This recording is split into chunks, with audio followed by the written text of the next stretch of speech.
Used to love that water tower. That water tower is emblematic to me.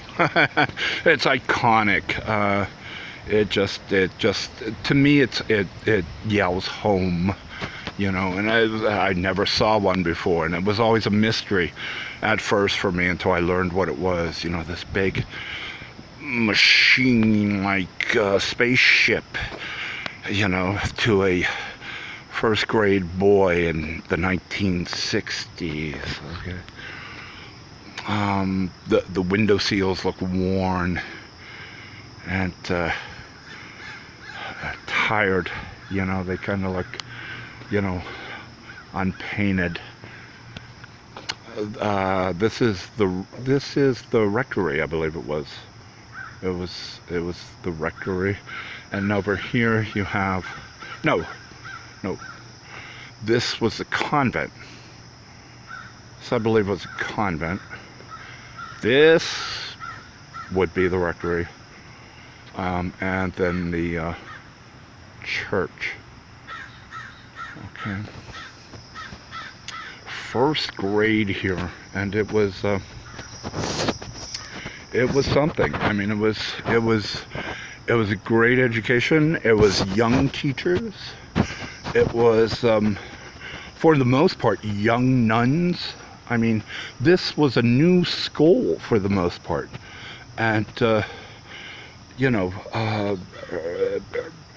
the diocese filled it up with young people, young priests, and young nuns, and young lay teachers, okay, to teach at this relatively new, you know, grade school in the Catholic diocese out here in the suburbs, you know.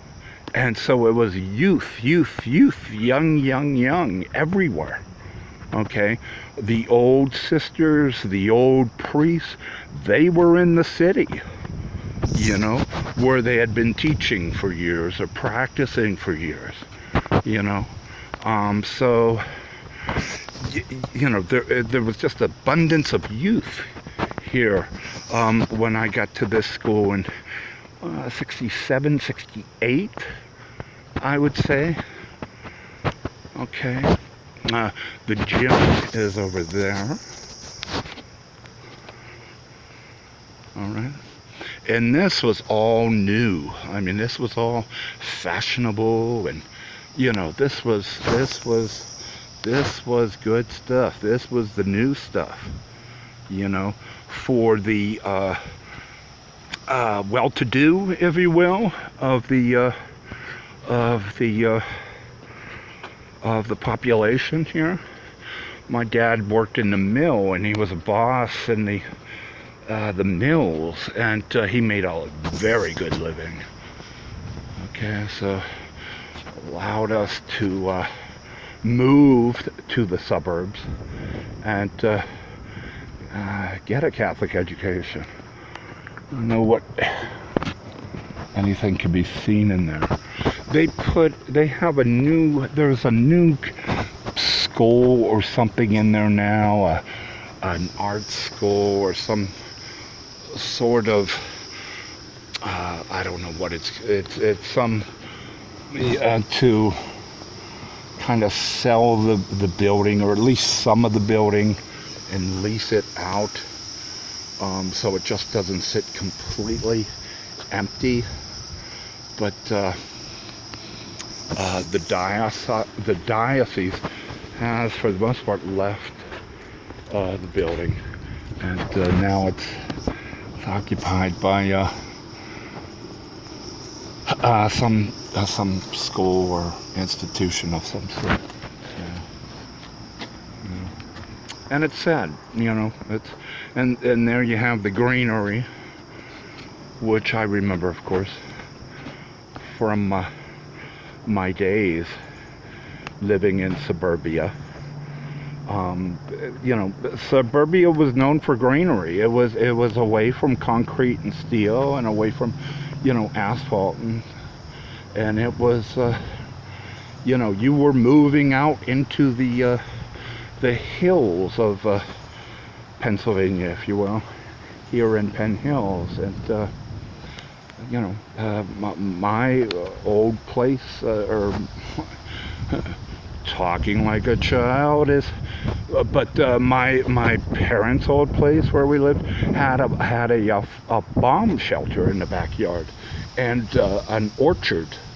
There was an orchard with a bomb shelter, you know, from the 1950s.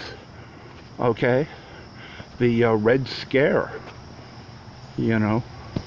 And it was a time of discovery. I mean, kids played outside, and kids, did things outside. They got their exercise that way. The woods, the fields, we cut paths through them. If there wasn't a place to walk to the store to buy baseball cards, we made a path. But we did play in the fields, and we did play in the woods,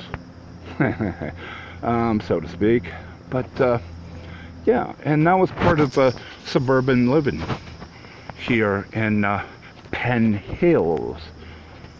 Okay, we were the first suburbanites here, and so it's sad that to see or to have read, like I read early this year in the local paper here, that they were closing St. Bartholomew grade school, and there was talk of also closing the church. So it's sad, and I want to say that symbol there, the peace symbol on the left, is like a love sign from some baby boomer.